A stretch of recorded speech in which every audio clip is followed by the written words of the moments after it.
안녕하십니까. 교수 김민호 회계사무소입니다. 오늘은 중소기업 특별세 감면 관련해서 설명드리겠습니다.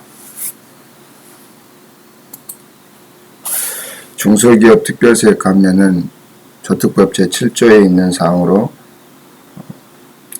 업종의 제한이 있습니다.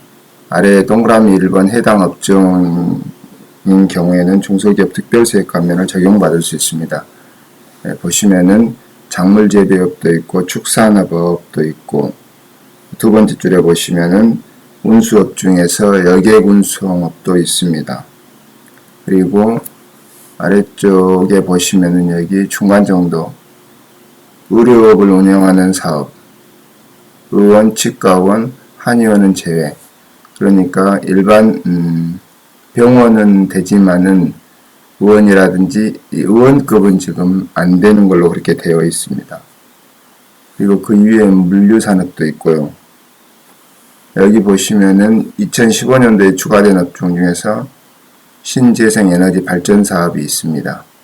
그러니까 태양광 발전소를 설치해서 운영하는 경우에는 중소기업 특별세 감면을 적용받을 수 있습니다. 그리고 여기 보시면은 주의할 사항 중에서 중소기업 특별세 감면을 받지 못하는 업종에는 음식점업이 있고, 그 다음에 자영예술가, 개인이 운영하는 의원, 그러니까 조금 전에 의원, 치과원, 한의원 제외다고 되어 있죠.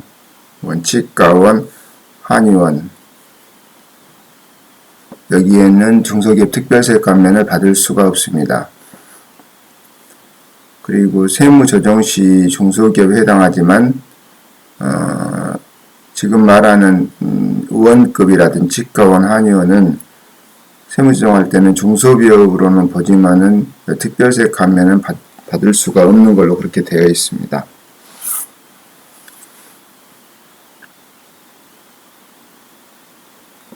중소기업 특별세 감면을 적용할 때는 반드시 조특법 7조에 있는 이 해당 업종에 맞는가를 확인하고 적용을 해야 하겠습니다. 다음은 중소기업 특별세 감면을 적용할 때 중기업이 아닌 소기업 같은 경우에는 감면율이 높습니다. 그래서 소기업을 판정하는 기준에 대해서 한번 보겠습니다. 아시겠지만은 우리 여수 같은 경우에는 수도권 위의 지역으로서 소기업과 중기업으로 나눠서 보시면은 몇 가지 사항만 말씀드리겠습니다. 소기업에 해당하는 경우에는 소기업, 중기업, 감면율이 통상적으로 소기업에 해당하는 경우에는 10%짜리가 있고, 그 다음에 30%짜리가 있습니다. 10%짜리는 도소매업, 도소매하고 의료업입니다. 도소매업, 의료업, 그리고 30%는 기타 업종입니다. 소기업에 해당하는 경우에 그렇습니다. 중기업에 해당하는 경우에는 그것의 절반입니다. 5%, 그 다음에 15% 이렇게 되는 겁니다. 중기업에 해당하는 경우에는 도소매업하고 의료업은 5%고 기타 업종은 15%를 적용하고 있습니다. 보시면은 소기업의 경우에는 2016년도부터는 매출액 기준으로 통일시켰습니다. 2015년도 이전까지는 매출액 기준과 그 다음에 종업원 상시 근로자 인원수를 가지고 판단했었는데 2016년도부터는 매출액 기준으로 전부 통일했습니다. 보시면은 제조업 중 식료품, 음료, 의복 이런 게 있고, 전기, 가스, 수도 사업 이게 120억 기준입니다.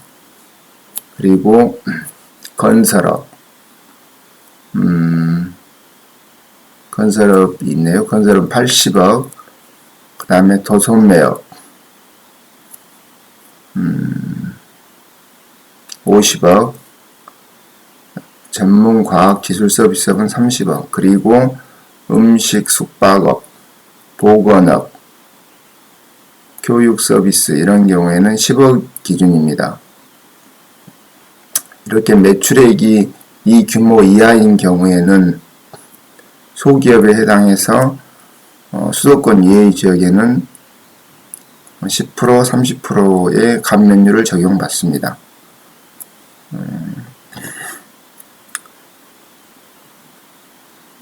2016년 이후부터는 인원 규정을 폐지했습니다. 그러나 여기 보시면은 2016년의 정정 규정에 따라서 소기업에 해당되었던 기업이 이 개정 규정에 따라서 소기업에 해당하지 아니하게 된 경우에도 2019년도까지는 소기업으로 이렇게 본 규정이 있습니다.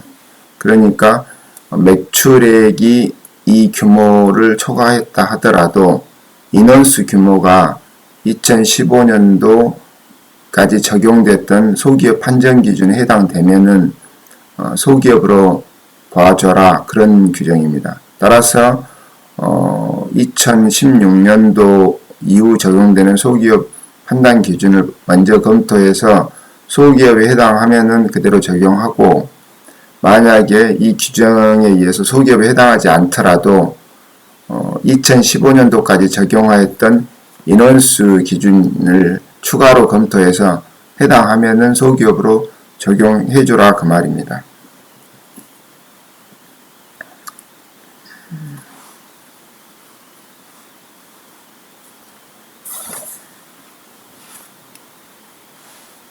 그리고 신규 법인에 해당하는 경우에는 연 환산 매출액을 가지고 이 매출액이 해당하는가 판단해야 합니다. 그 다음에 동그라미 5번에 보시면은 겸업법인의 경우에는 소기업 판정을 어떻게 하냐. 주된 사업을 기준으로 판정을 해야 한다. 주된 사업을 기준으로. 그런 내용이고, 계산 사례를 보시면은 이것은 지금 예전 2015년도까지 적용했던 기준을 가지고 만든 사례인데 그걸 참고해가지고 한번 보겠습니다.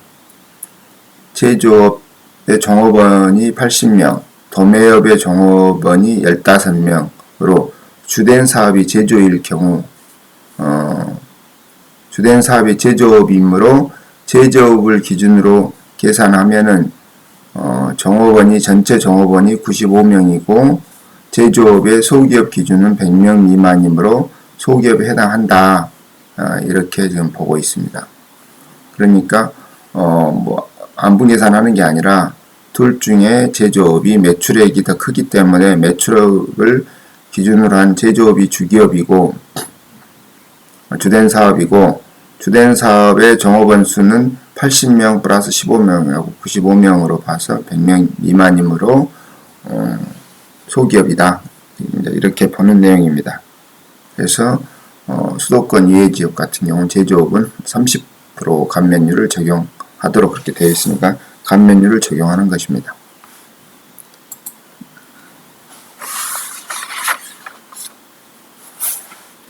중소기업 특별세 감면은 무조건 적용하는 게 아니라 무신고자는 적용하지 않는다. 그러니까 기한 후 신고하는 경우에는 감면을 적용하지 않는다 이렇게 되어 있습니다.